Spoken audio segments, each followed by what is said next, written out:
Yo, what's going on everyone? This is JUSTINCASE and I'm back again with another movie review. This week I'm going to review Wonder Woman 1984, now in theaters and streaming on HBO Max. The world needs you. You know what you need to do.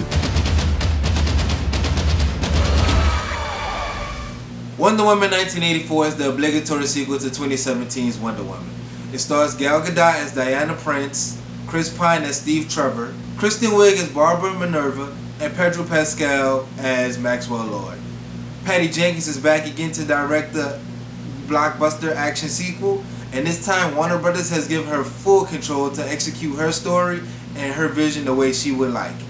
Is Wonder Woman wonderful, or will it leave you wondering? I can't give you my full honest opinion on this movie without spoiling certain parts of it. Therefore, I'll just tell you what I think about the movie beforehand, and then I'll get into the details afterwards. So there's no way to put this. I didn't like this movie at all. Am I saying it's a flat out awful movie? No, but it has pretty big problems that revolve around the story, the acting, and even the camera work. Don't get me wrong, it's trying to be lighthearted, fun, and sincere, but a lot of it falls flat. Pacing is one of the movie's biggest problems for me. It's a full 2.5 hours, but the story starts to drag and it takes really long stretches to get to that 2.5 hour mark. I really wanted to like this one, but I can't bring myself to do it. In fact, I've seen it twice and I don't think I want to see it again anytime soon. So I would recommend you watch the first one if you haven't seen it already, or especially if you have, so you can revisit it. Or go watch Pixar's Soul on Disney+. Either way, that's a much better film. Actually, now that I think about it, I might go ahead and review that movie too. I don't know. We'll see. Anyway, here's the nitty gritty of Wonder Woman. It's time we get into spoilers.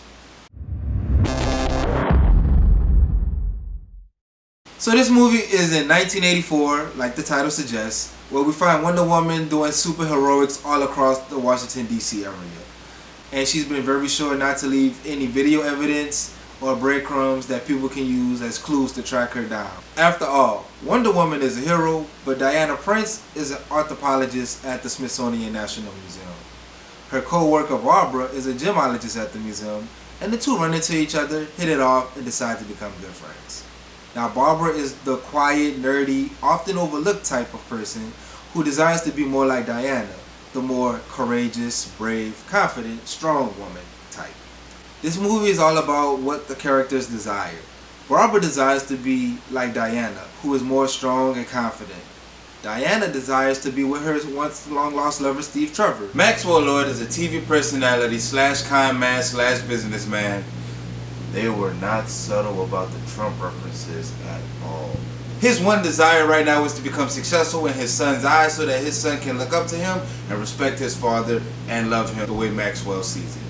So he uses the Dreamstone to become the Dreamstone itself, and once his desires see no limit, the world starts to fall into chaos. In order to prevent civilization from collapsing, Wonder Woman must learn to give up the one thing that she desires the most, and so that she can be the example for the world to follow. Now, I want to pause right here to talk about two things: intent and execution. You can have good intentions. You can intend to make a good film. You can intend for your movie to be filled with positive, feel-good moments. And I'm sure Patty Jenkins, the director of this movie, had the best intentions when working on the script. But good intentions alone does not make a good movie. It's all about execution. And for some reason, the execution in this movie feels off. Sometimes it's off by an inch, other times it's off by a mile. So let's go ahead and talk about what exactly doesn't work in this movie. It's too long. You do not need 2.5 hours to tell this story. Maximum 2 hours in my opinion. Now you wouldn't know that the pacing was off when the movie first starts and opens up, because you get that wonderful scene of younger Wonder Woman on Themyscira running the obstacle course. And this feels like the start of a great movie. Not too long after that we get the mall scene, and then shortly after that things start to feel a bit sluggish. Because this action slash comic book movie is supposed to be filled with action, it's definitely stripped back and deprived of a lot of it. Where's the action? Where's the gripping, suspenseful thrills? I don't get any of that here. Like the mall scene, that's in the first 20 minutes or so, and from then on, it seems like nothing intense happens. We meet the characters, but they're not super complex. Everyone that's relevant to the movie is gonna pop up in the first 40 to 45 minutes. Then after that, we learn about the Dreamstone and how it works by manifesting one's desires, and that's cool, but the explanation is a little bit complicated, but then not really that complicated. The movie seems to break its own rules about the Dreamstone and how it works, in my opinion. We don't even get any backstory on it, until later when we're approaching the third act of the movie. And it's just weird. We mentioned one of the gods being the creator of the stone, but I would like to have seen that god. Maybe some type of interaction with that god. If not with Wonder Woman, maybe with somebody else that's from Themyscira. Why does it feel like nothing of consequence happens? Can I at least get some type of philosophical debate? Steve Trevor comes back alive, but he's in the body of another man, another human being who had a life. We don't talk about that. We don't even bring up the repercussions of having something like that happen and them borrowing another man's body. There are no references to George Orwell. I mean, you call this movie 1984. Why does it feel like the stakes don't even begin to rise until we're about an hour and 20 minutes into this movie? In fact, this movie hits a lull in the first hour, and it could have used a small action scene to kind of pep things up a little bit. Nothing too dramatic, but something a little bit more upbeat. We get moments that are essential to the narrative, like when Barbara is getting more confident in her beauty and realizing she has superhuman strength. And those are fine, but they feel very few and far in between. There's solid character development with Barbara, and we even get an intense moment when she starts to kick around the guy who tried to sexually assault her earlier in the movie. That scene felt intense, and it was more engaging. My real issue with the movie, it seems that the first hour or so, we focus on Diana and Steve Trevor coming back. To be fair, those moments are cute, and Gal Gadot and Chris Pine have great on-screen chemistry. But we have to spice this up a bit. Take for instance, the jet scene, and let me just say real quick, the fact that they were able to do the invisible jet in this movie, and as a reference to comic book nerds everywhere, I thought that was pretty cool. I liked it. But while I'm happy to see it, execution, right? You mean to tell me the only time she was able to turn something invisible was a mug from like 50 years ago, and she's never been able to do it again? But while the movie needs her to do it, she's able to make an entire jet plane turn invisible just so they can get away from the other planes that are coming to find them and shoot at them. Also, her and Steve Trevor don't encounter any military personnel or security guards when they sneak into this government facility. She is an anthropologist at the Smithsonian. You mean to tell me she gets government access to military aircrafts? Okay, if you say so, movie. But to me, that was a waste of an opportunity. You had a moment that you could have shown military officials running up to Diana to stop them, and we could have gotten a small action scene from that. Maybe Steve Trevor helps knock out one of the military guys, in the same amount of time Wonder Woman is able to knock out like 5 of them. Just something small and a little comedic. Especially because after we get to the jet scene, we get the fireworks, and then there's just a lot of eye gazing and talking. A cute moment, but we definitely need to feel more action in this action adventure movie. Now I'm gonna switch gears here and talk about the villains. First, let's talk about Barbara, aka Cheetah. Cheetah is one of the most iconic villains from Wonder Woman. I mean, yeah, Ares was in the last movie, so he got his movie where we focused on him. And in this movie, I was hoping that we would give a lot more focus and attention to Cheetah. But unfortunately, I don't really think we give a lot to this character, and it hurts me because she is important to the Wonder Woman mythos. For example, this movie has 2 fight scenes involving Cheetah. The first one is at the White House, and the second one is on a secluded island for the big finale. Now, the first fight at the White House is fine, but that second fight, things start to feel a little unfulfilling in that moment. It doesn't really last long, and again, it feels restrained and stripped back. This is the big finale of the movie. Can I get some more spectacle, some more bombastic action? Something. I will admit Wonder Woman 2017 had a little too much spectacle in their finale between her and Ares. But this one is like completely in the opposite direction where there's just too little of it.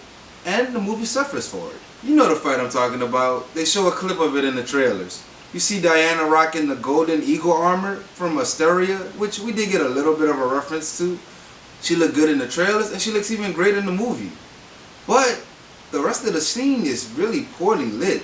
And maybe that was done to hide the CGI from Kristen Wiig. But at the same time, I just wish that there was more going on in this scene.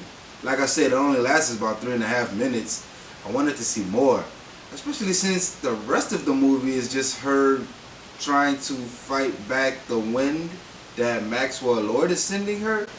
And then we get a big speech at the end. Which leads me to Maxwell Lord, the movie's main antagonist. I know he's the villain, and I'm not supposed to root for the villain, but I didn't like him.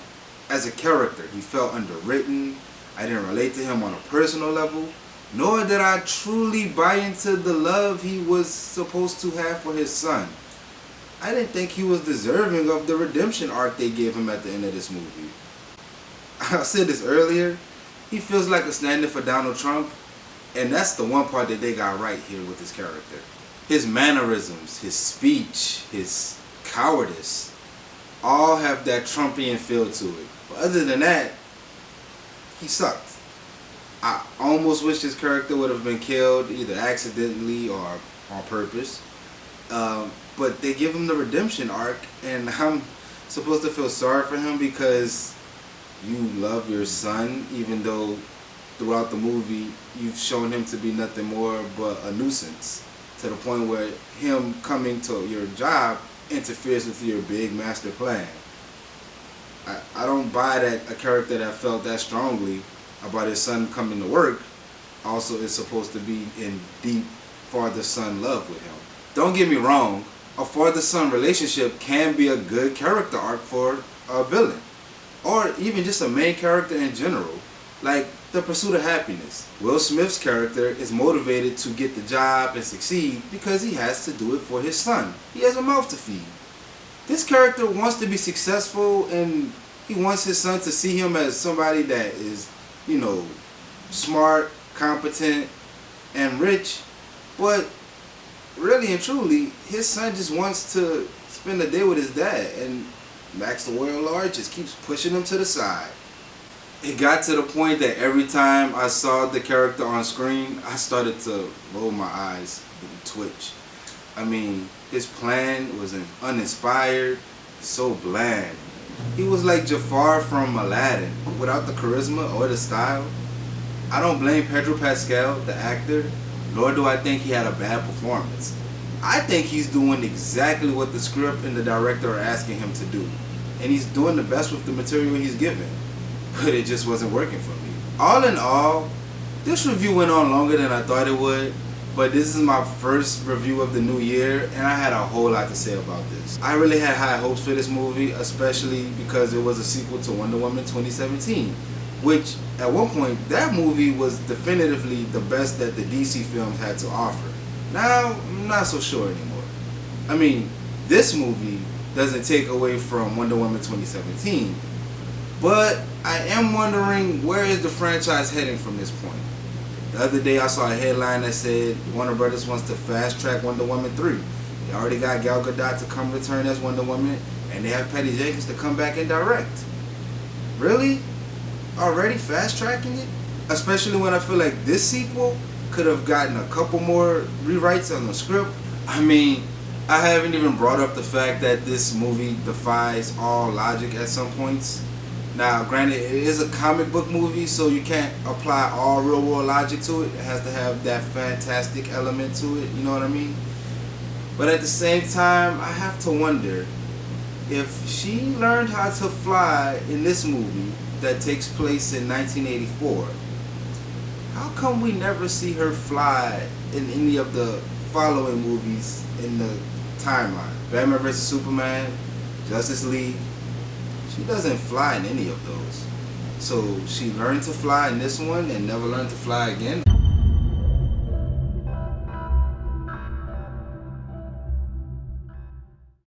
Anyway, this has been Just In Case Movie Reviews. Like and share the video. Leave a comment below if you like Wonder Woman 1984 or if you dislike Wonder Woman 1984. Don't forget to follow, and I'll catch you guys next time. Just in case you forgot, I'm Justin.